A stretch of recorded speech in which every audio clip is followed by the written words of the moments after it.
रसोई के नीचे 1 साल का राशन। माँ जी, मुझे तो अपनी आंखों पर यकीन ही नहीं हो रहा है। आपने इतनी बड़ी बात मुझसे छिपाई। आप मेरे साथ ऐसा कैसे कर सकती हैं? मैं आपकी बहू हूँ, बाहर से आई हुई कोई चोर उचक्की थोड़ी हूँ जो आपने ऐसा किया। रूही बहुत गुस्से में है। वो अपनी सास लता पर चिल्ला रही है। उसके आसपास साल भर के राशन का ढेर लगा हुआ है। तू चिल्ला क्यों रही है और ये गुस्सा किससे दिखा रही है तू? जो भी मैंने किया है वो सब तेरी ही वजह से किया है। मेरी वजह से? ऐसा क्या कर दिया था मैंने जो आपको ये सब करना पड़ गया? रूही गुस्से में लता से झगड़ रही थी। तभी सीढ़ियों से रूही की नंद तारा आती है। तारा अपनी माँ और भाभी को लड़ते हुए देखकर चौंक जाती है। माँ, क्या भाभी को हमारा सीक्रेट पता चल गया? मुझे सब पता चल गया है तारा। अच्छा, मतलब ये बात आप दोनों को पता थी और आप लोगों ने मिलकर मुझसे ये बात छिपाई। मेरे पीठ पीछे इस घर में मेरे खिलाफ ये साजिश रची जा रही थी। मैं सब समझ गई हूँ। आखिर रूही किस साजिश की बात कर रही थी? वो इतने गुस्से में क्यों थी? और इन लोगों के पास साल भर का सारा राशन क्या कर रहा था? वो राशन कहाँ से आया? ये जानने के लिए चलिए कहानी में पीछे चलते हैं। अरे क्या हुआ जानकी, तू ऐसे क्यों रो रही है? बहू तेरी सेवा कर रही है ना? लता और तारा। लता देवरानी जानकी के घर उनसे मिलने गई हुई थी। लता और जानकी घर के आंगन में चारपाई पर बैठकर बातें कर रही थी। तभी अचानक जानकी रोने लगती है। क्या बताऊं दीदी, कैसी सेवा कर रही है वो मेरी। अभी 2 महीने ही हुए हैं ना तेरी बहू को हनीमून से लौटे हुए। वो तो तुझे अच्छा अच्छा बनाकर खिला रही होगी। हाँ दीदी, बहू बना बना कर तो खिला रही है। हाँ तो इसमें रोने वाली क्या बात है? मत पूछो दीदी, ये राशन तो ऐसे बर्बाद करती जैसे इसके बाप ने इसे दहेज में राशन की दुकान ही दे दी हो। आपको पता है दीदी, 1 महीने का राशन हम लोग 4 लोग मिलकर 2 महीने तक चलाते थे। लेकिन जब से बहू ने रसोई संभालना शुरू किया, महीने भर का राशन 15 दिन में ही खत्म हो जाता है। क्या कह रही है तू? 15 दिन में? हाँ दीदी, सब्जी में तो जैसे तेल की नदियाँ बहा देती है। और आटे का क्या बताओ, कुटा हुआ आटा बेकार में बर्बाद करके फेंक देती है। तो तूने उसे कुछ बोला नहीं? उसे टोकना चाहिए था ना। अरे मैंने कल ही उसे टोका था, लेकिन जैसे ही मैंने मैडम जी को टोका, वो तो तुरंत अपना बैग पैक करके अपने मायके जाने को तैयार हो गई। अब तुम ही बताओ मैं क्या करूं? तारा जो पास ही खड़ी ये सब सुन रही थी, वो चारपाई पर बैठती है। उसके चेहरे पर डर और चिंता के भाव आ जाते हैं। लता भी सोच में पड़ जाती है। चाची जी, क्या सच में भाभी ऐसी हैं? और माँ, अगले महीने तो भैया की भी शादी होने वाली है। कहीं हमारी भाभी भी ऐसी ही निकल गई तो हम क्या करेंगे? लता तारा की बातों का कोई जवाब नहीं देती। थोड़ी देर जानकी से बात करने के बाद लता और तारा अपने घर आ जाती है। लेकिन लता के दिमाग में अभी भी जानकी की बहू की हरकतें ही चल रही थी। रात में जब लता सोने के लिए जाती है तब उसे नींद नहीं आती। वो बार बार करवट बदलती है और सोचती है, मैं एक एक राशन को हिसाब से चलाती हूँ, लेकिन अगर मेरी बहू भी जानकी की बहू की तरह राशन बर्बाद करने वाली आ गई तो मेरा क्या होगा? मेरे अर्जुन की सारी कमाई तो ऐसे ही लुट जाएगी। नहीं नहीं, मुझे कुछ तो उपाय करना ही पड़ेगा। शादी से पहले ही कोई पुख्ता इंतजाम करना होगा। लता ये सोच रही थी कि तभी अचानक उसके दिमाग में एक जबरदस्त आइडिया आता है। वो अचानक बिस्तर पर उठकर बैठ जाती है। उसके चेहरे पर एक कुटिल और विजयी मुस्कान आ जाती है। हाँ, ये आइडिया एकदम सही है। मैं तो अब ऐसा ही करूंगी। आइडिया आने के बाद लता सो जाती है। अगली सुबह लता ने एक मिस्त्री को फोन करके घर बुलाया था। अर्जुन और रघुनाथ ऑफिस जा चुके हैं। तारा कॉलेज गई थी। घर में सिर्फ लता थी। मिस्त्री अपने औजारों के साथ लता के घर आता है। हाँ जी, बताइए क्या काम है? इधर आओ मेरे साथ। लता मिस्त्री को रसोई में ले जाती है। लता की रसोई काफी बड़ी और साफ सुथरी थी। लता फर्श की तरफ इशारा करती है। ये देख, इस रसोई के नीचे तुझे एक बड़ा सा तहखाना बनाना है और तहखाने का दरवाजा ऐसा बनाना कि जब मैं कोई एक खास टाइल दबाऊं तभी वो दरवाजा खुले, वरना ऊपर से देखने पर ये बिल्कुल एक आम रसोई लगनी चाहिए। किसी को रत्ती भर भी शक नहीं होना चाहिए कि इसके नीचे कुछ है। अरे मालकिन, कहीं किसी को मार कर तहखाने में गाड़ने का इरादा तो नहीं है ना? मैं पहले ही बता रहा हूँ भाई, मैं किसी मर्डर वर्डर के चक्कर में शामिल नहीं होने वाला। लता गुस्से में मिस्त्री को घूरते हुए उसे डांटती है। चुप कर पागल, तू बहुत फिल्में देखता है क्या? तुझे क्या मैं कोई मर्डर करने वाली कातिल लगती हूँ? जितना काम बोला है उतना कर और पैसे पकड़। ज्यादा जासूस बनने की जरूरत नहीं है। जी जी मालकिन, अभी शुरू करता हूँ। मिस्त्री अपना काम शुरू करता है और थोड़ी देर में रसोई के नीचे तहखाना बना देता है। मिस्त्री काम खत्म करके अपने पैसे लेकर चला जाता है। मिस्त्री के जाने के बाद लता एक बड़े से राशन की दुकान पर जाती है। वो दुकानदार को एक लंबी चौड़ी लिस्ट पकड़ाती है। भैया ये पूरी लिस्ट देख लो, मुझे पूरे 1 साल का राशन चाहिए। चावल, दाल, आटा, चीनी, तेल के कनस्तर, सब कुछ एकदम बढ़िया क्वालिटी का होना चाहिए और आज ही मेरे घर पहुंच जाना चाहिए। ये लीजिए राशन के एडवांस पैसे, बाकी पैसे राशन घर पहुंचने के बाद मिलेंगे। दुकानदार पैसे लेकर खुश हो जाता है। कुछ देर बाद एक हाथी गाड़ी लता के दरवाजे पर आकर रुकती है। मजदूर बोरियां और कनस्तर उतारने लगते हैं। तारा कॉलेज से लौटती है और इतना सारा सामान देखकर हैरान रह जाती है। अरे माँ, इतना सारा राशन, ये तो पूरे साल भर का राशन लग रहा है। अचानक ये सब क्यों? तारा की बात सुनकर लता मुस्कुराती है और उसे अपने साथ रसोई में ले जाती है। हाँ, साल भर का ही है। लता रसोई में जाकर एक खास टाइल को पैर से दबाती है। अचानक फर्श का एक बड़ा हिस्सा खिसकता है और नीचे जाने के लिए सीढ़ियां दिखने लगती हैं। रसोई के नीचे एक बड़ा सा तहखाना था। ये सब क्या है माँ? तूने ही तो कल कहा था ना कि अगर हमारी भाभी भी राशन उड़ाने वाली निकली तो क्या होगा। बस उसी का उपाय निकाला है मैंने। वाह माँ, आप तो बहुत तेज निकली। आपने तो इतना अच्छा उपाय ढूंढ निकाला है कि आपकी हालत कभी भी बड़ी मम्मी जैसी नहीं होगी। और क्या, अब हम ये सारा राशन इस रसोई के नीचे छिपा देंगे। ये बात सिर्फ हम दोनों को ही पता होगी। लता और तारा मिलकर सारा राशन, आटे की बोरियां, चावल के कट्टे, दालों के पैकेट, तेल के कुछ डिब्बे, सब कुछ रसोई के नीचे अच्छे से सजाकर रख देती है। समय बीतता है। अर्जुन और रूही की शादी हो जाती है। लता की बहू रूही घर आ जाती है। शादी के रात में लता चुपके से रसोई में आती है। वो टाइल्स को पैरों से दबाते हुए सोचती है, कल बहू की पहली रसोई है, मुझे अभी राशन लाकर रख देना चाहिए। लता रसोई के नीचे जाती है और वहां से राशन लाकर रसोई के स्लैब में रख देती है। अगले दिन जब रूही सोकर उठती है तब आज तो मैं अपने हाथ का टेस्टी खाना खिलाकर सभी का दिल जीत लूंगी। रूही लाल साड़ी में सजी धजी, हाथों में चूड़ा पहने अपनी पहली रसोई की रस्म करने के लिए रसोई में आती है। रसोई में घुसते ही उसकी नजर स्लैब पर पड़े सामान पर पड़ती है, जहां सारा राशन, आटा, चीनी, चावल पॉलिथीन की थैलियों में रखा हुआ है। अरे, राशन तो डब्बों में होता है, यहाँ सब कुछ प्लास्टिक की पन्नियों में क्यों रखा है? शायद माँ जी मेरी मदद करना चाहती होंगी।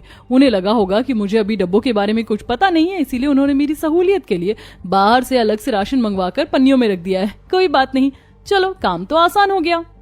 रूही पूरी लगन से खाना बनाना शुरू करती है। वो तय करती है कि वो पूरी, सब्जी और मीठे में खीर बनाएगी। रूही खीर बनाने के लिए एक बड़ा सा बर्तन गैस पर चढ़ाती है। खीर में थोड़ा दूध ज्यादा डाल देती हूँ, इससे खीर एकदम क्रीमी और मलाईदार बनेगी, सबको बहुत पसंद आएगी। वो खीर में ढेर सारा दूध डाल देती है। उसके बाद वो कढ़ाई में पूरियां तलने लगती है, लेकिन वो टिश्यू पेपर से पूरी का तेल सोखना भूल जाती है। रूही का पूरा परिवार डाइनिंग टेबल पर बैठा था। रूही सबको खाना परोस रही थी।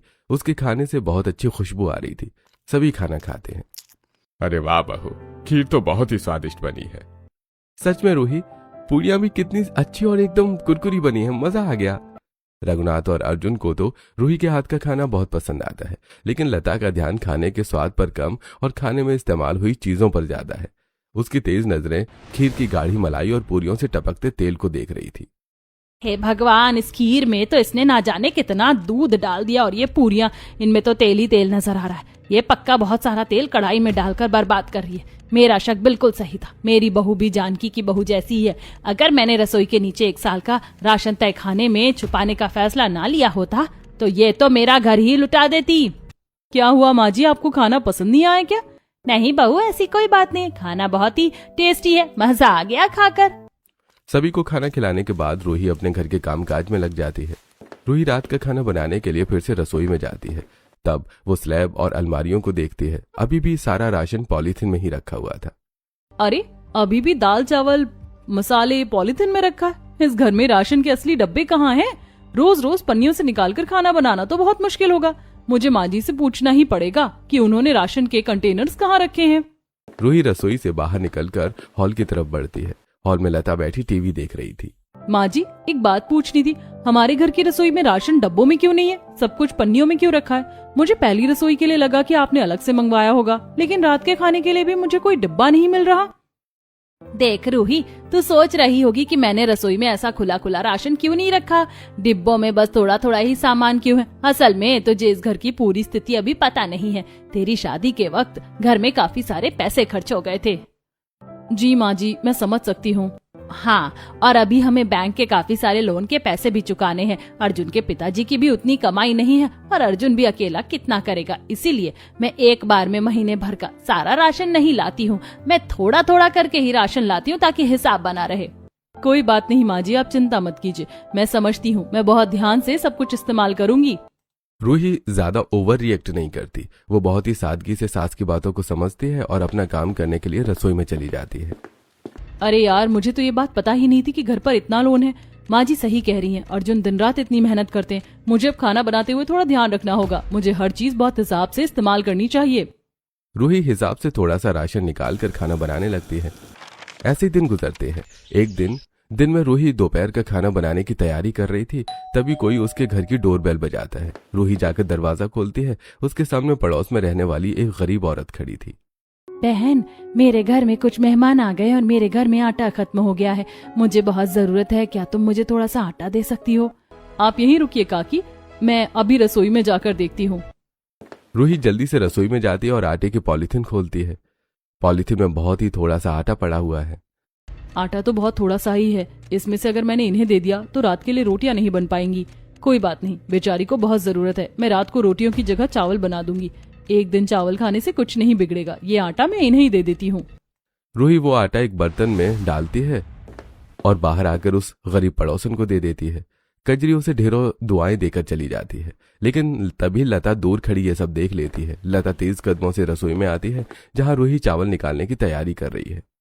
अरे बहू, ये क्या कर रही है तू? अभी मैंने देखा कि तूने वो सारा आटा उस पड़ोसन को दे दिया। तूने उसे इतना सारा आटा दे दिया, अब रात को क्या बनेगा? रात की रोटियों के लिए तो कुछ बचा ही नहीं। माँ जी, आटा ही तो है, बेचारी को बहुत जरूरत थी तो मैंने दे दिया। आप परेशान मत होइए, आज रात को हम रोटियों की जगह चावल खा लेंगे। चावल भी तो रखे हैं ना। लता कुछ नहीं बोलती, बस उसे घूर कर देखती है और वहां से भड़कते हुए बाहर निकल जाती है। वो सीधा अपनी बेटी तारा के कमरे में जाती है। क्या हुआ माँ, आप इतनी गुस्से में क्यों लग रही हो? देख रही है तू अपनी इस नई भाभी के कारनामे। एक तो मैंने इसे थोड़ा सा राशन दिया, उसमें भी उसने वो राशन दूसरों को बांट दिया। पता नहीं, अगर मैं इसे घर का राशन दे देती तो ये क्या करती? पक्का सारा का सारा मोहल्ले में लुटा देती। सच में माँ, भाभी ने ऐसा किया? हाँ, शायद मैंने रसोई के नीचे 1 साल का राशन रखकर सही किया। वो सब तो ठीक है माँ, लेकिन अभी धीरे बोलो वरना भाभी ने सुन लिया तो गड़बड़ हो जाएगी। तारा की बात सुनकर लता चुप हो जाती है और वो अपने कमरे में आ जाती है। अगले दिन रूही हाथ में थैला लिए बाजार में सब्जी खरीद रही थी, तभी उसकी मुलाकात एक दूसरी पड़ोसन शोभा से होती है। अरे रूही, तुम भी सब्जी लेने आई हो? हाँ आंटी, बस ताजी सब्जियां देखने आई थी। मैंने तुम्हें हमेशा अक्सर सब्जी खरीदते हुए देखा है, आज तक कभी राशन की दुकान पर राशन खरीदते हुए नहीं देखा। तुम्हारे घर में राशन कैसे आता है? क्या तुम लोग ऑनलाइन ऑर्डर करते हो? आजकल तो सब ऑनलाइन ही मंगा लेते हैं। नहीं आंटी, हम ऑनलाइन कुछ नहीं मंगाते, राशन तो माँ जी ही लेकर आती हैं। पड़ोसन सिर हिलाकर अपने रास्ते चली जाती है, लेकिन रूही के दिमाग में एक सवाल छोड़ जाती है। रूही घर लौट आती है। बाजार से वापस आकर रूही को गर्मी लग रही थी तो वो फ्रिज से पानी निकालकर अपने लिए शरबत बनाती है। शरबत घोलते घोलते वो गहरी सोच में डूब जाती है। मुझे ये बात समझ में नहीं आ रही, मैंने आज तक माँ जी को बाहर से राशन खरीद कर लाते हुए नहीं देखा। ना तो वो कभी बाजार से राशन के भारी थैले लाती है और ना ही हमारे घर पर कोई ऑनलाइन डिलीवरी वाला आता है। जब सामान ऑनलाइन ऑर्डर नहीं हो रहा है और माँ जी बाहर से खरीद कर ला नहीं रही हैं, तो फिर ये राशन घर में आता कैसे है? आखिर माँ जी राशन लाती कहाँ से हैं? रूही इसी सोच में अपने कमरे में जाती है। तभी लता, जो अपने कमरे में बैठकर एसी की हवा खा रही थी, वो रूही को आवाज देती है। बहू, ओ बहू, जल्दी यहाँ आना। रूही लता के कमरे में जाती है। क्या बात है माँ जी, आपने मुझे बुलाया? देखना बहू, एसी का रिमोट काम नहीं कर रहा है, शायद इसकी बैटरी खत्म हो गई है। रूही रिमोट खोलकर उसकी बैटरी चेक करने लगती है और उसे बदल देती है। अच्छा हुआ बहू, तूने एसी का रिमोट ठीक कर दिया। माँ जी, मुझे आपसे एक बात करनी थी। हाँ बहू, बोल क्या बात है? माँ जी, वो रसोई में आटा खत्म हो गया है। कल सुबह का नाश्ता बनाने के लिए जो आटा था वो मैंने इस्तेमाल कर लिया है। अब कल सुबह के नाश्ते के लिए थोड़ा भी आटा नहीं बचा है और चीनी भी खत्म हो गई है, तो सुबह की चाय भी नहीं बन पाएगी। अच्छा, सब खत्म हो गया? अभी भी समय है, बाहर दुकान खुली होगी। आप कहें तो मैं जाकर सामने वाली राशन की दुकान से राशन ले आऊं? नहीं बहू, इसकी कोई जरूरत नहीं है, तू रहने दे, मैं खुद ही जाकर राशन लेकर आ जाऊंगी। अरे वो राशन वाला है ना, उसके चाल चलन ठीक नहीं है। राशन देने के बहाने औरतों से अजीब तरह से बातें करता है। उसका व्यवहार मुझे बिल्कुल अच्छा नहीं लगता। तू एक काम कर, तू जाकर रात का खाना बना ले, भूख लगी है सबको। थोड़ी देर में बेटा भी आ जाएगा, राशन मैं खुद ही ले आऊंगी। ठीक है माँ जी, जैसी आपकी मर्जी। रूही रसोई में चली जाती है, रात का खाना बनाने लगती है। सभी लोग खाना खाते हैं और अपने अपने कमरों में सोने चले जाते हैं। रात के करीब 1 बज रहा था। पूरा घर शांत था। लता चुपके से अपने कमरे का दरवाजा खोलती है और दबे पांव छुपते छुपाते रसोई में आती है। वो टाइल को जोर से दबाती है तो अचानक एक हल्की सी क्लिक की आवाज होती है और तभी रसोई का फर्श, जो बिल्कुल टाइल्स जैसा ही दिखता था, एक दरवाजे की तरह खुल जाता है। रसोई के नीचे जाने के लिए सीढ़ियां बनी हुई थी। लता पन्नी लेकर उन सीढ़ियों से रसोई के नीचे उतर जाती है। एक काम करती हूँ, जल्दी से राशन लेकर चलती हूँ, कहीं कोई उठ ना जाए। रसोई के नीचे ट्यूबलाइट जलती है। नीचे बड़े बड़े बोरे रखे थे। लता जल्दी जल्दी आटा, चीनी, तेल पन्नियों में भरती है। आधी रात को तारा पानी पीने के लिए रसोई में आ रही थी। तभी उसकी नजर रूही पर जाती है, जो अपने कमरे से निकल रही थी। तारा जल्दी से रसोई में जाती है और देखती है कि रसोई का नीचे का दरवाजा खुला हुआ है। वो जल्दी से टाइल्स दबाकर दरवाजे को बंद कर देती है। रसोई के नीचे अंधेरा हो जाता है। अरे ये दरवाजा किसने बंद कर दिया? मैं अंदर हूँ, मुझे बाहर निकालो। अरे भाभी, इतनी रात को आप यहाँ क्या कर रही हैं? रसोई के दरवाजा बंद होते ही लता काफी घबरा जाती है। तभी तारा लता को सिचुएशन समझने के लिए रूही से जोर जोर से सवाल पूछती है। तारा, तुम्हारे भैया को इतनी रात में मैगी खानी है तो उनके लिए मैगी बनाने के लिए आई हूँ। रूही मैगी बनाना शुरू करती है। वहीं रसोई के नीचे बंद होने की वजह से लता पसीने से पूरी तरबतर हो गई थी। उसे सांस लेने में तकलीफ हो रही थी और उसे घुटन महसूस हो रही थी। कोई दरवाजा खोलो, मेरा दम घुट रहा है, भगवान मुझे बचा ले। ऊपर रसोई में तारा को लता की हालत का अंदाजा था। अरे भाभी, इतनी रात को मैगी कौन खाता है? भैया को बोलो ना कुछ और खा ले, चिप्स वगैरह रखे होंगे वो खा ले। नहीं तारा, उन्होंने तो मुझे कहा है कि मैगी बना कर लाओ। मुझे मैगी बनानी पड़ेगी, वरना तुम तो जानती हो ना भैया को। ठीक है भाभी, आप जल्दी से मैगी बना लीजिए।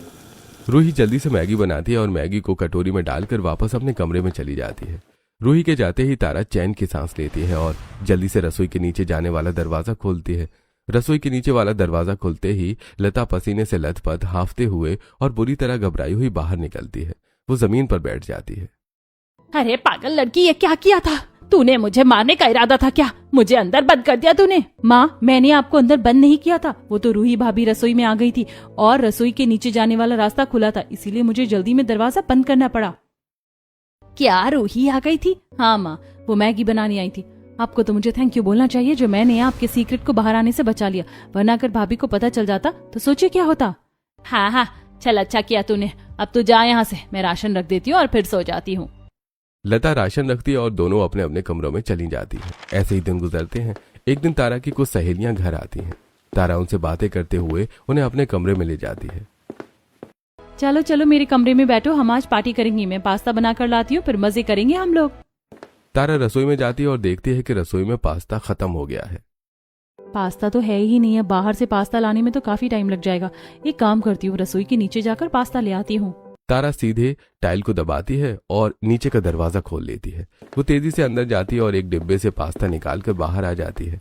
जैसे वो बाहर निकलकर दरवाजा बंद करती है, अचानक पीछे से कोई उसके कंधे पर हाथ रखता है। तारा चौंक कर पलटती है। सामने लता खड़ी है। उसका चेहरा गुस्से से लाल है। माँ, आपने तो मेरी जान ही निकाल दी थी अभी। तूने मेरी जान निकाल दी। तू रसोई के नीचे क्यों गई थी? माँ, मेरी सहेलियां आई हैं, सबको पास्ता खाना था और रसोई में पास्ता खत्म हो गया था, इसीलिए मैं नीचे से पास्ता लेने गई थी। तेरा दिमाग खराब तो नहीं हो गया है? अगर रूही ने देख लिया तो हमारा सीक्रेट उसे पता चल जाता। अगली बार तूने ऐसा कुछ किया ना तो मैं तेरी टांगे तोड़ दूंगी, बता रही हूँ। लता तारा को डांट रही थी, तभी रूही वहां आ जाती है। माँ जी, आप ननद जी की टांग क्यों तोड़ने वाली है? और आप किस सीक्रेट की बात कर रही हैं? लता रूही को देखकर डर जाती है। उसे समझ नहीं आता कि क्या बोले। अरे कुछ नहीं बहू, तू तो जानती है कितनी शरारती है, बस इसे ऐसे ही डरा रही थी ताकि ये काबू में रहे। और आप लोग किस सीक्रेट की बात कर रहे हैं? अरे कुछ नहीं बहू, वो तो तेरे पति का जन्मदिन आने वाला है ना, तो हम लोग बस उसी की तैयारी के बारे में सोच रहे थे। मैं सोच रही थी कि अर्जुन और तुझे एक साथ सरप्राइज दूंगी। अर्जुन जी का जन्मदिन? उनके जन्मदिन में तो अभी पूरे 2 महीने बाकी हैं। तो क्या हुआ, हम लोग पहले से ही तैयारी कर रहे हैं। हाँ भाभी, मैं और माँ आपको और भैया दोनों को सरप्राइज देना चाहते थे, लेकिन सब गुड़गोबर हो गया। रूही बात आगे नहीं बढ़ाती है और अपने कमरे में चली जाती है। ऐसे ही दिन गुजरते हैं। एक दिन लता किसी काम से जानकी के घर गई थी। तारा कॉलेज गई हुई थी और रूही घर में अकेले रसोई में खाना बना रही थी। तभी उसके हाथ से एक पत्थर वाली अचार की बरनी गिर जाती है और वो उसी टाइल पर गिरती है जिससे रसोई के नीचे जाने का रास्ता खुलता है। बरनी गिरते ही दरवाजा खुल जाता है। रूही रसोई के नीचे जाती है और रसोई के नीचे 1 साल का राशन देखकर हैरान हो जाती है। यहाँ इतना सारा राशन क्या कर रहा है और माँ जी ने मुझे इसके बारे में बताया भी नहीं है। रूही ये सोच रही थी, तभी लता वहां आ जाती है। इतनी बड़ी बात छुपाने की वजह से रूही लता से गुस्सा हो जाती है। माँ जी, मुझे तो अपनी आंखों पर यकीन ही नहीं हो रहा है। आपने इतनी बड़ी बात मुझसे छिपाई। आप मेरे साथ ऐसा कैसे कर सकती हैं? मैं आपकी बहू हूँ, बाहर से आई हुई कोई चोर उचक्की थोड़ी हूँ जो आपने ऐसा किया। तू चिल्ला क्यों रही है और ये गुस्सा किसे दिखा रही है? जो भी मैंने किया है वो सब तेरी वजह से ही किया है, मेरी वजह से। ऐसा क्या कर दिया था मैंने जो आपको ये सब करना पड़ गया? रूही गुस्से में लता से झगड़ रही थी, तभी सीढ़ियों से रूही की नंद तारा आती है। माँ, क्या भाभी को हमारा सीक्रेट पता चल गया? मुझे सब पता चल गया है तारा।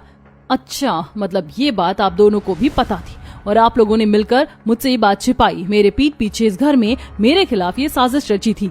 मैं सब समझ गई हूँ। भाभी शांत हो जाइए, आपको इतना गुस्सा नहीं करना चाहिए। मैं शांत हो जाऊं? रसोई के नीचे 1 साल का राशन आप लोगों ने छुपाया हुआ था और माँ जी आप मुझे बोल रही हैं कि ये सब मेरी वजह से हुआ है। हाँ, ये सब तेरी वजह से ही हुआ है। तू ही तो है जो हर वक्त अपना राशन दूसरों को दान करती रहती है। अगर तुझे पता होता कि हमारे पास इतना राशन है तो तू पता नहीं सारा राशन उठाकर हर किसी को दान कर देती। मुझे समझ नहीं आ रहा आप मेरे बारे में ऐसा कैसे सोच सकती है। उस दिन उस औरत को बहुत ज्यादा जरूरत थी, इसीलिए मैंने उसे थोड़ा सा राशन दिया था। बहू, तूने पहली ही रसोई के दिन इतना सारा दूध डालकर खीर बनाई थी और पूरी कितने सारे तेल में बनाई थी बता? तूने तो आते के साथ ही मेरा राशन उस दिन ही कितना खाली कर दिया था। माँ जी, उस दिन मैंने खीर में दूध इसीलिए ज्यादा डाला था ताकि खीर थोड़ी गाढ़ी और क्रीमी बने, सबको अच्छी लगे। और मैंने तो थोड़े से तेल में ही पूरी छानी थी, बस मैं उसे टिश्यू पेपर पर सोखना भूल गई थी। आपने मुझे बिना जाने मुझे जज कर लिया। बताइए माँ जी, आपने ऐसा क्यों किया? इतना कहते कहते रूही का गला भर आता है और वो बहुत रो रही थी। तुझे पता नहीं रूही, मेरी देवरानी की बहू कितना राशन बर्बाद करती है। उसकी वजह से मेरी देवरानी कितना रोती है और जब वो अपनी बहू को राशन बर्बाद करने से मना करती है तो वो मायके जाने की धमकी देती है। मैं नहीं चाहती थी कि मेरे साथ ऐसा हो, इसीलिए मैंने पहले से ही तैयारी की थी। लेकिन आप किसी और को देखकर अपनी बहू के साथ ऐसा कैसे कर सकती है? मैंने आपका कितना ख्याल रखा, आपके खाने की हर फरमाइश का ध्यान रखा, लेकिन आप मेरे बारे में इतना गलत सोचती हैं। माँ जी, आपने मेरे साथ बहुत गलत किया, मुझे बहुत बुरा लगा है आज। रूही फूट फूट कर रो रही थी। तभी हॉल का दरवाजा खुलता है और अर्जुन अंदर आता है। अर्जुन रूही को आवाज देता है। उसकी आवाज सुनकर रूही, लता और तारा तीनों नीचे से ऊपर रसोई में आती हैं। तब तक अर्जुन भी रसोई में आ जाता है। ये सब क्या हो रहा है? आप लोगों ने रसोई के नीचे इतना बड़ा कमरा कब बनवाया?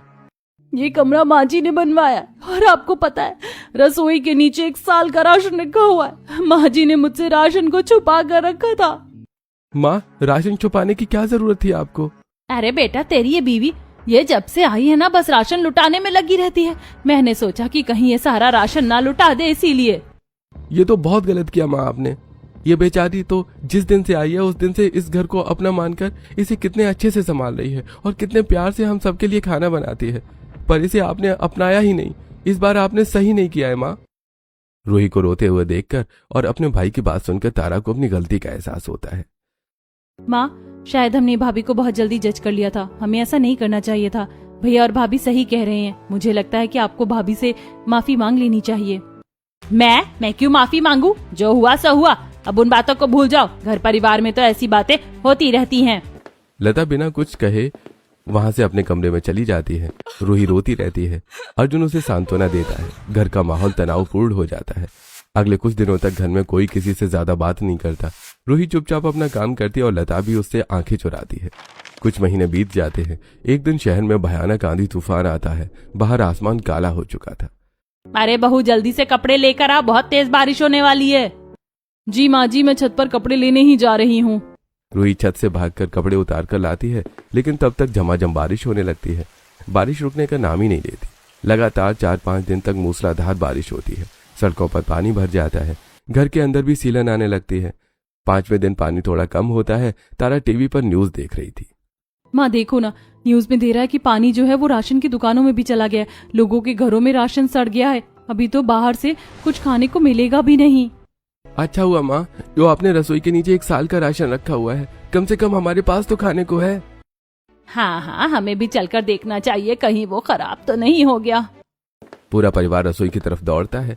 लता कांपते हाथों से टाइल दबाती है। नीचे का दरवाजा खुलता है। अंदर का नजारा देखकर सबकी आंखें फटी की फटी रह जाती हैं। रसोई के नीचे थोड़ा पानी आ गया था, लेकिन राशन भीगा नहीं था। अरे बेटा, हमारा राशन बाल बाल बच गया। ये पानी से भीगे उससे पहले चलो इसको जल्दी से ऊपर लेकर चलो। अर्जुन, रूही, लता और तारा सब मिलकर सारे राशन के बोरों और डिब्बों को ऊपर हॉल में खींच कर लाते हैं। सारा राशन सही सलामत देखकर लता को बहुत खुशी होती है। हॉल का दरवाजा खुला था, तभी वहां से पड़ोस की एक औरत गुजरती है। उसका चेहरा उतरा हुआ था। वो खुले दरवाजे से अंदर झांकती है। माँ जी थोड़ा सा राशन हमें दे दीजिए। मेरा बच्चा 4 दिन से भूखा, घर में पानी भर जाने से सब बह गया और अगर उसे खाना नहीं मिला तो वो मर जाएगा। प्लीज हमारी मदद कर दीजिए। लता कुछ नहीं बोलती। वो चुपचाप अपने राशन को देख रही थी, लेकिन इतने दिन से चुप रहने वाली रूही अब आगे आती है। माँ जी, भगवान जी ने हमारा राशन खराब होने से बचा लिया, वरना आप सोचिए अगर ये भीग जाता तो हमारा कितना नुकसान हो जाता। भगवान ने हमारी मदद की है। मुझे लगता है कि हमें अब दूसरों की मदद करनी चाहिए। अभी लोगों को राशन की बहुत जरूरत है। हाँ माँ, भाभी सही कह रही है। आप टीवी में देखिए कितने गरीब लोग हैं जो बारिश की वजह से भूख से बेहाल हो रहे हैं। लता रूही की तरफ देखती है। उसके दिमाग में एक कश्मकश चल रही थी। वो रोती हुई राधा की तरफ देखती है और फिर अपने राशन की तरफ और फिर अपनी बहू की तरफ। उसका दिल पिघल जाता है। तो सही कह रही है बहू, हमारे पास इतना सारा राशन है। अगर हम ऐसी हालत में दूसरों की मदद करते हैं और हमारे राशन से किसी भूखे का पेट भरता है तो इससे बड़ा पुण्य क्या होगा। तुम राधा को राशन दे दो और हम लोग बाकियों को भी राशन देने चलते हैं। लता की बात मानकर रूही राधा को जरूरत भर का राशन दे देती है। फिर लता, रूही, अर्जुन और तारा मिलकर जल्दी जल्दी अपने राशन को पन्नियों में भरते हैं। वो बाहर पानी में खड़े लोगों को राशन बांटने लगते हैं। अरे वाह, आप लोग तो बहुत अच्छे लोग हो। भगवान आपका भला करे माँ जी, आपने हमारी बच्चों की जान बचा ली। लोगों की दुआएं सुनकर लता की आंखों में आंसू आ जाते हैं। उसे अपनी गलती का एहसास होता है। वो पलटकर रूही को देखती है जो मुस्कुराते हुए लोगों की मदद कर रही थी। मेरी बहू सच में बहुत अच्छी है। मैंने दूसरों की बहू को देखकर उस पर शक किया और उसे इतना दर्द दिया, लेकिन आज उसी की समझदारी से हम लोगों की मदद कर पा रहे हैं। राशन बांटने के बाद सब घर के अंदर आते हैं। लता रूही के पास जाती है और उसके सिर पर प्यार से हाथ रखती है। मुझे माफ कर दे बहू, मैंने तुझे समझने में बहुत देर कर दी। तू इस घर की लक्ष्मी है। आज के बाद मैं तुझसे कुछ नहीं छुपाऊंगी। रूही अपनी सास के गले लग जाती है। अर्जुन, रघुनाथ और तारा मुस्कुराते हुए ये सब देखते हैं। अब राशन रसोई के नीचे नहीं बल्कि रसोई में डिब्बों में रहने लगा था। रसोई के नीचे अब कोई कमरा नहीं था। लता रूही पर भरोसा करने लगी थी। रूही के दिल में भी किसी के लिए कोई शिकायत नहीं थी। रूही के ससुराल में अब सब रूही से प्यार करते और उस पर भरोसा करने लगे थे।